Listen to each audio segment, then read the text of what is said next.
Quick shout out before we get started to Niwara in Australia for leaving us a 5-star iTunes review saying, "Great info, guys. I'm glad I found you." Well, Niwara, we are glad that you found us too. So thanks very much for the review. Guys, if you're enjoying the show, please head across to iTunes and leave us a review. It helps us climb the rankings and it helps us to keep on creating awesome content like this and keep getting it out to you guys.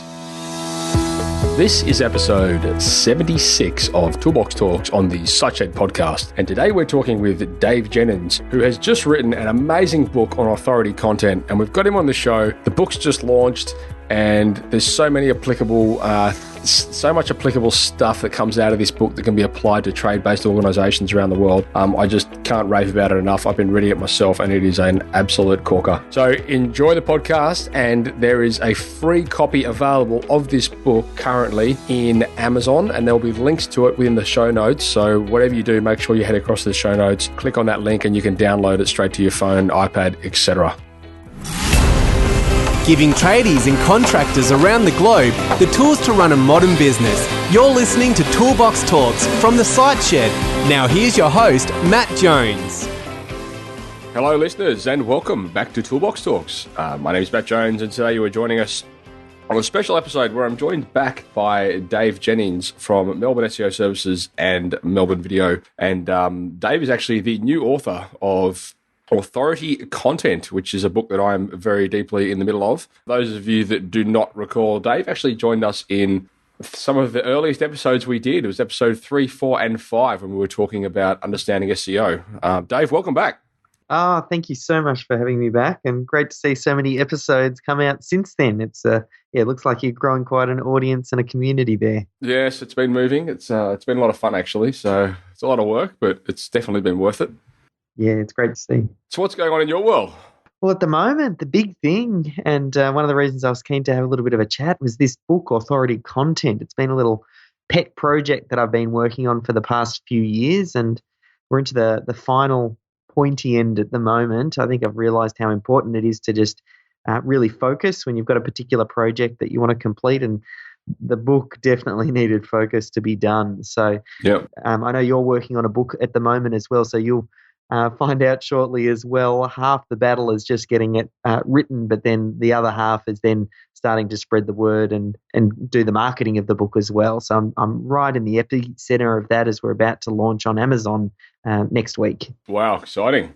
Yeah. So yeah, no, I've been following all of your promotion recently, and it's been pretty full on from what I've seen. Yeah, it's just because we've been working up to this moment for such a long time, it's just lining up all of those ducks in a row, just so that way, as we're about a week out now, everything starts to fall into place and people sort of start to talk about it, and then we get a little bit of a buzz, and that's how we go after the Amazon bestseller, which is the goal. So I suppose maybe to shift gears, because we really want to, I suppose your audience, when they're listening to this, we want to make sure that they get the most out of what we're going to be talking about here. So yep.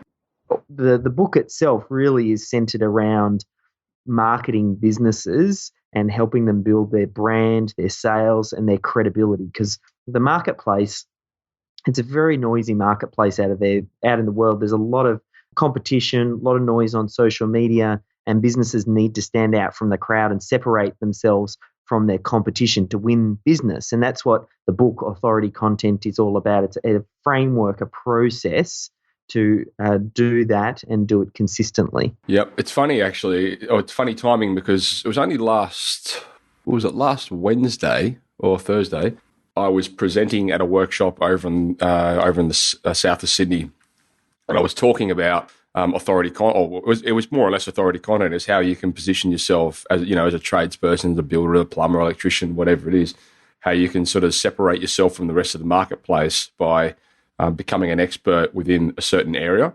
And it was very closely tied to, I suppose, the message that you convey.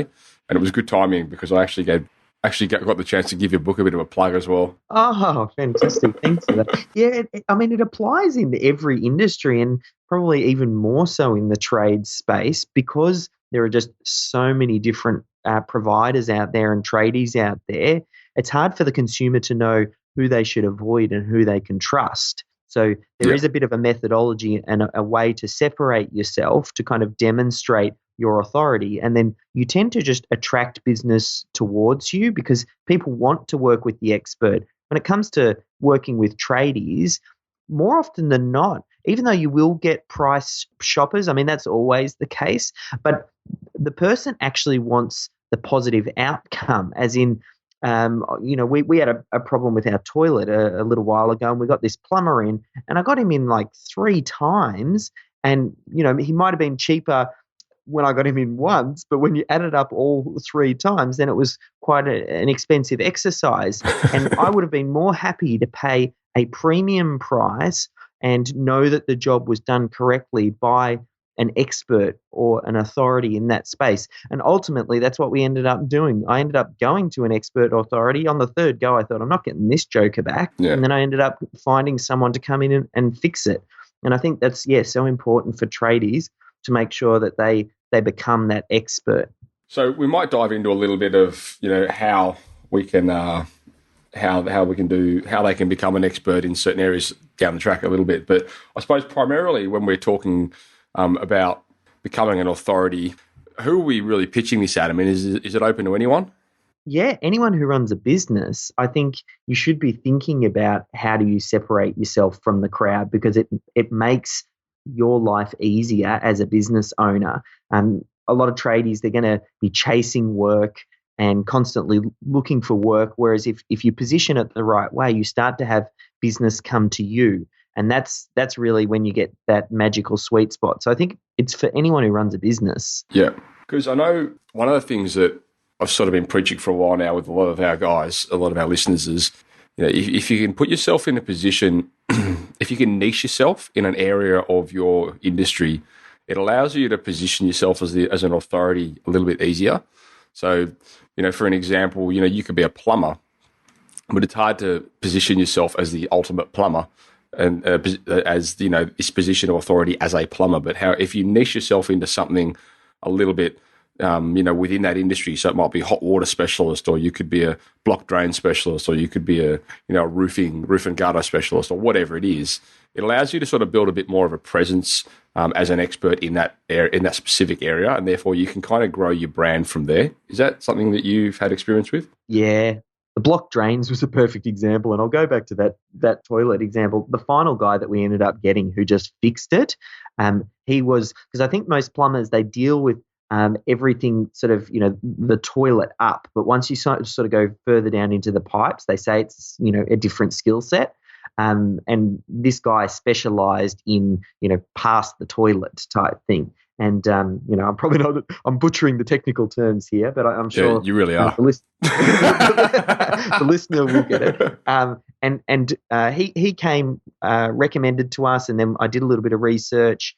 Had a really great web presence which reinforced what I had been told about him, and then we got him and he did it first thing. And now in future I will always go to him, because when I've got that specific problem. So yeah, I think that niching, regardless of what industry you're in, is always good. You want to find the right balance between finding a niche where there is enough business and not going so narrow that you really limit the amount of business that you can do. But more often than not, even if you're an expert in something, that still means, if you're an expert in a specific type of plumbing, that doesn't mean you turn away business that doesn't quite fall into that category. It just means when you market very specifically to that problem or that specific point, and you become the expert there.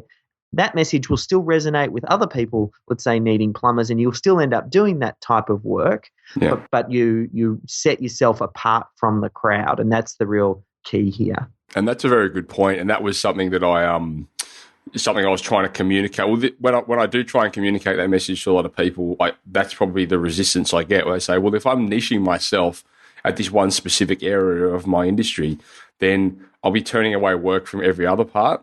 And it's never the case. The reality of the situation is if you can niche yourself specifically into one area, let's call it hot water or call it pitching roofs or whatever it is, it allows you to build a lot of your brand around that specific task or skill, which means that you get in the door you get your foot in the door with clients, which then enable you to sell into other things that you can do. Whereas if you didn't position yourself initially at that angle, then you would never have your foot in the door in the first place, so you wouldn't be getting any of it. Yeah, exactly right. Hit the nail on the head. So I think that's one big takeaway from someone listening. If you haven't yet found that niche, that's something to start thinking about. Yeah.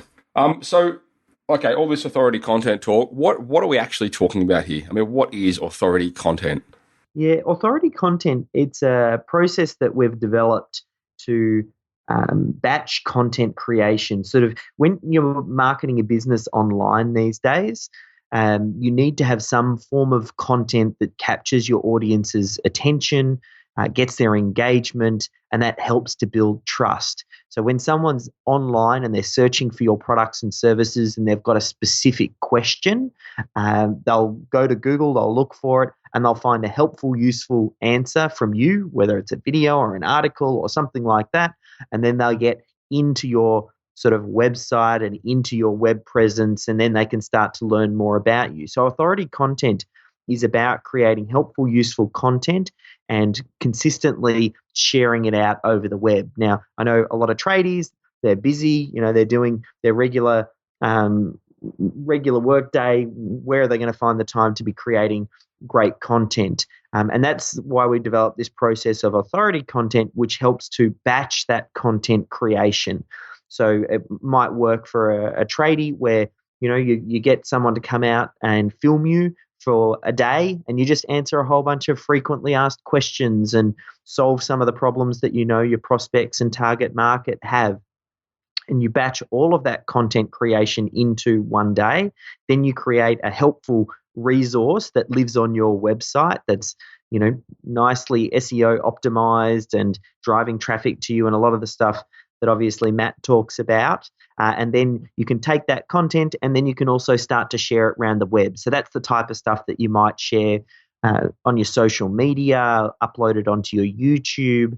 And by batching it all into one day, you can create 6 months worth of content in one day. So it makes that process where, most tradies don't have time to be making videos and doing blog posts, and they probably know they should be, but it's, where do you find the time? By batching it, that's really the best way to do anything I've found is where you can batch something. That's when it's most efficient, most cost effective, and you make it happen.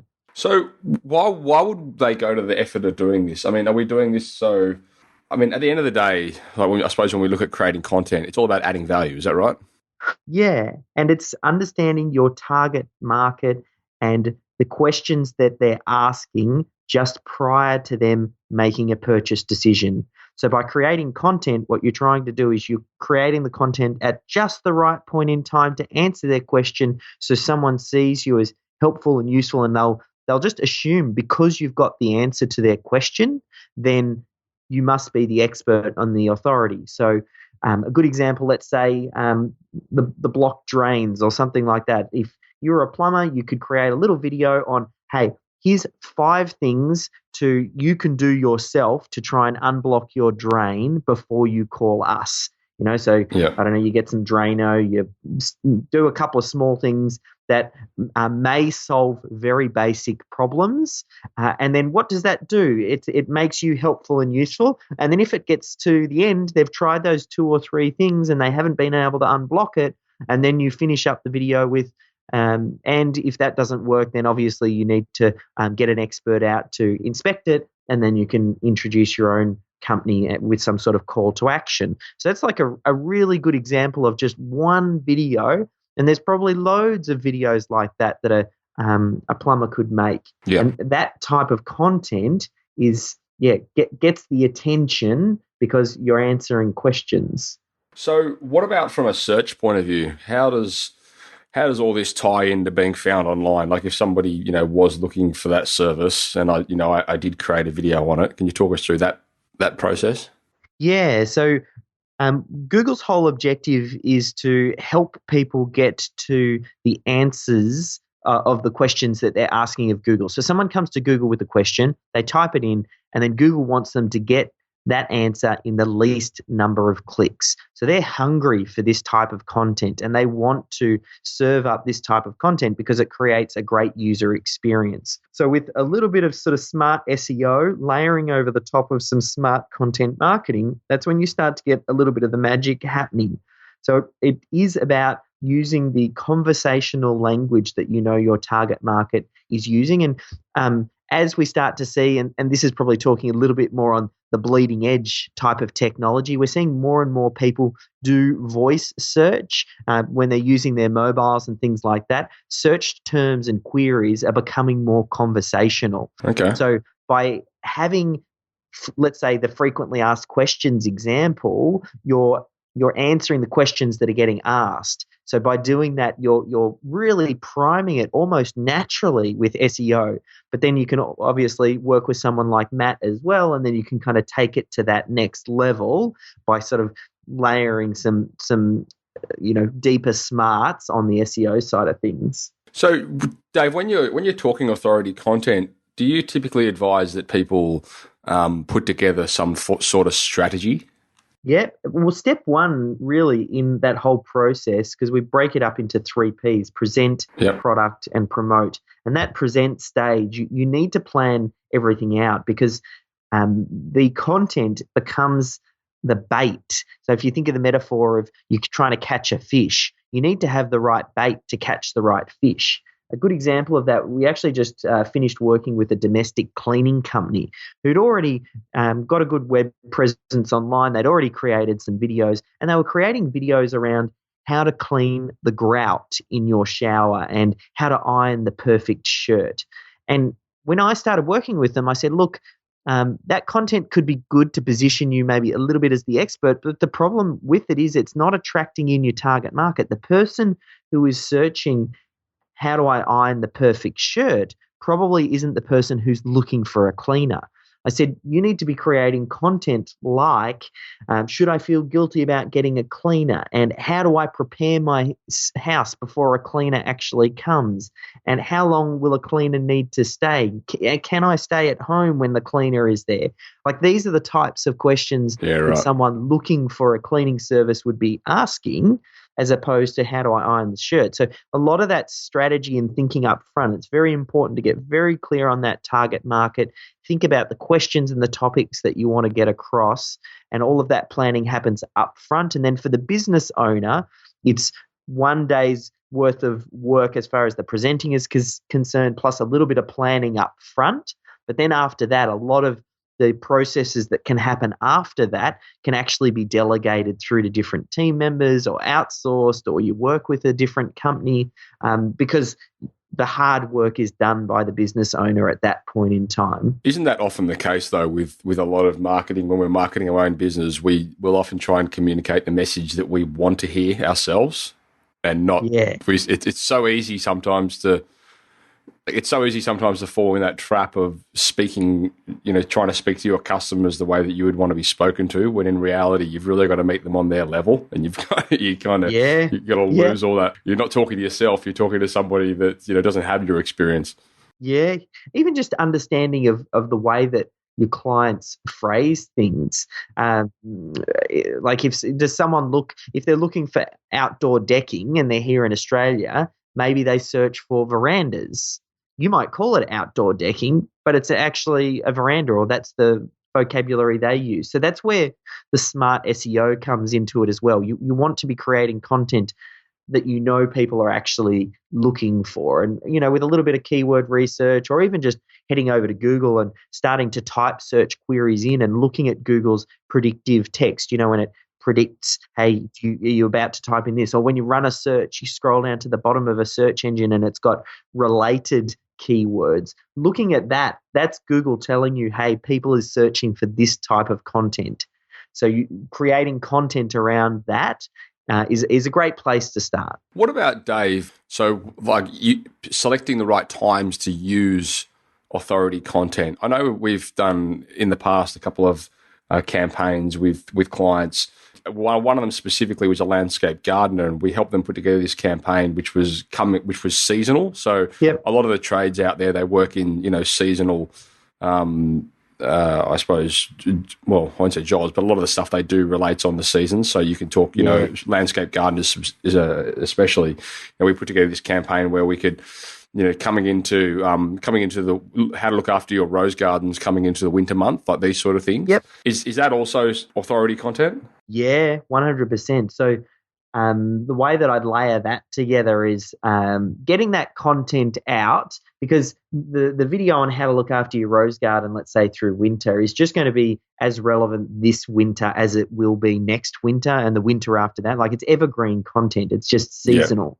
So getting the content out there is step one. And I wouldn't be too fussed. I mean, the first time you launch it, if you can launch it around the right season, that's great. But then beyond that, you want to monitor which pieces of content are getting most engagement and when they're getting engagement as well. Mm-hmm. So what you would do is that video and that unique piece of content next year when it rolls around, that would then become something that you can amplify, and you might boost it on Facebook or write a press release or send an email out to your database, and you keep revisiting that content at the right point in time.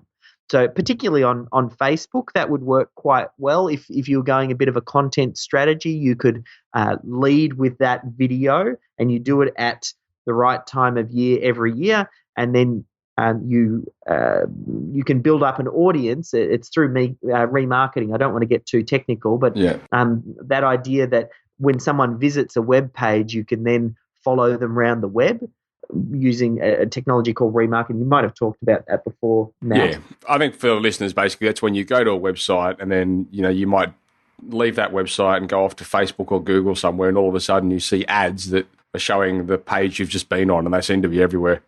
Yeah, so that strategy works phenomenally well. And if you led with a relevant piece of content and you advertise that first, and then you ran ads to people who you knew engaged in that piece of content, that's some really smart marketing. And that's how you get really good bang for your buck. Yep. And so, okay, while we're on that topic, where would I create authority content? Let's talk about that for a bit, because, I mean, I don't want people to be listening to this and go out there all of a sudden start, you know, recording Facebook Live posts. I mean, where's the place to start all this, and how do we do it? Yeah, it's the same with all marketing. A lot of it has to do with thinking about where your target market is. Because you wanted to be deploying the right engaging content where your audience is, and something that's relevant to a platform. So let's just say landscape gardening, which you had mentioned earlier as one of the trades. So a social platform that would probably lend itself quite well to that would be something like Instagram. Like, it strikes me as a very visual product. And if you could show your work and even create some, you know, aspirational posts of some amazing gardens and things like that, that would be relevant there. I think most businesses, Facebook is relevant. So I think having a Facebook profile, but some other platforms may not be. You might decide that LinkedIn isn't the right strategy for you, or, okay, maybe Twitter's not. I mean, you need to have an understanding of that target market and where they are. I think to start with, because we're all busy, just pick one or two, maybe three at most, platforms that become your real home base, and you try and keep those active.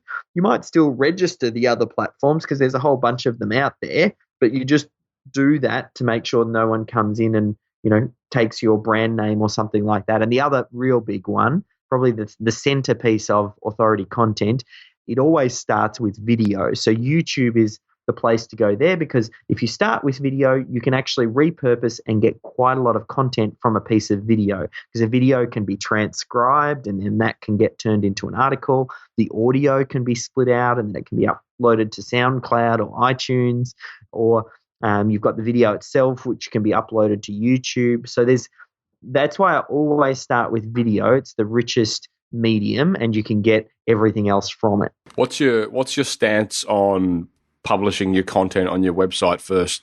Yeah, I think your website is always the home base. And I see this quite a bit where people try and make a social media platform their home base. And I think the issue with doing that is it's not your asset. You don't own that asset. And if that platform decides to change the game, For example, a good couple of years ago, we saw when Facebook introduced paid advertising. For a moment there, everybody was setting up their Facebook pages. We're all pushing to try and get likes on pages and things like that. And then as Facebook listed and decided they needed to make money, and it got more and more popular, now really to play on Facebook as a business, it's pay to play. You have to spend money. So if you had just sunk a whole lot of time and effort and money into building that presence and have 50 million likes on your page, you still don't get that much penetration into your audience, even if they've liked the page. Facebook wants you to boost that post and pay them money. So for that reason, I'm always of the opinion, all your social media, always have the call to action to get them back to your website. You need to be posting content there first, and you need to build up that presence because that's your asset. That's what you own. And regardless of what ends up happening, you still have control over that.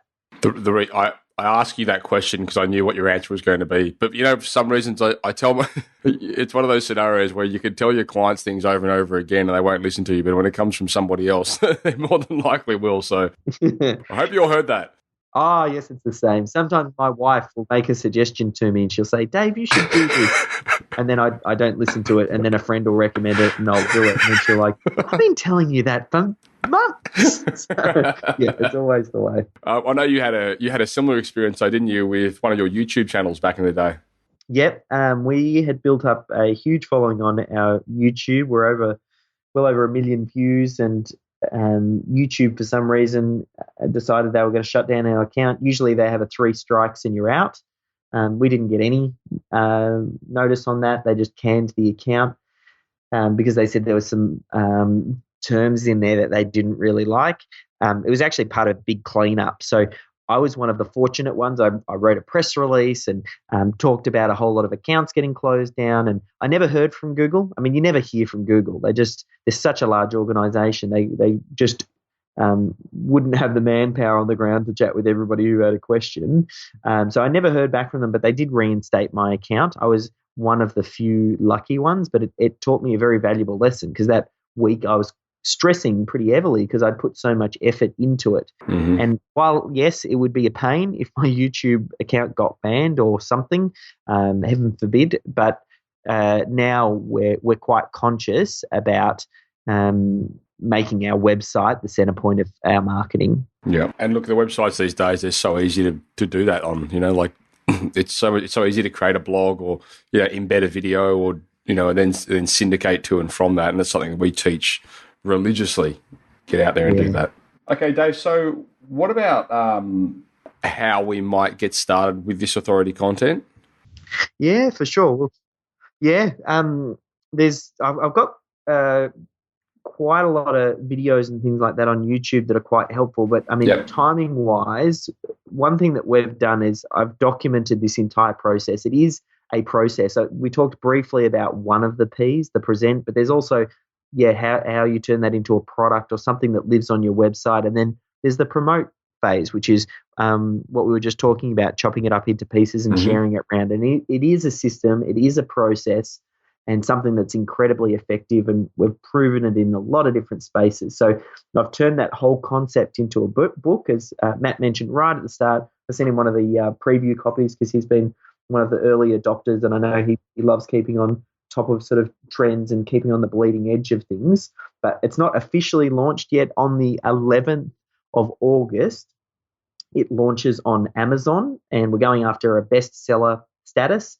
And to do that, if you go exclusive to Amazon for the first 90 days, they let you give away the Kindle version book for free. And the whole thought process behind that is they count every time someone downloads as though it was a purchase. And then that enables people to go after, becoming an Amazon bestseller, because it starts to appear in, when you're on Amazon and it says people who bought this also bought that. Yep. And that happens once you start to get a bit of momentum and people start to buy it. So that's what we're doing. So it's, if you want to grab a free copy of the book, and depending on when you're listening to this interview here, if it's around the 11th of August or 5 days after that, you'll get the Kindle for free.